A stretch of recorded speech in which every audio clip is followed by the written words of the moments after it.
akan translate. Awak kalau nyanyi apa pun sedap. Hai, belum nyanyi pun dah sedap.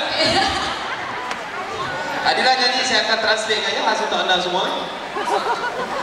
Tadang tagay toko tadang kamatan Omi songi nama na na na na na na. Okey, kejap. Saya translate dulu. Apa tu?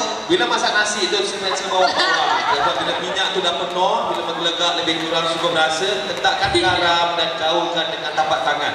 Kau betul lah sikit. Fokus aku Saya memang tahu. Terus kan? Lagi sikit, lagi sikit. Okey, maksudnya oh, belum nyanyi lagi? Oh, ini dah nyanyi. Okey, kita sikit lagi. Dai poti kidon Unduk ngadang motimu Sontom suang tadang Moginu Apa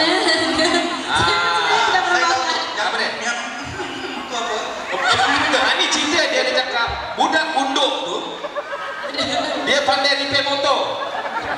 So kalau kata dia buat laju, motor dia exhaust bunyi gitu nak tadi macam mana bunyi? Itulah dia. So dia cerita pasal nasi dengan tukang repair motor. Baik, apakah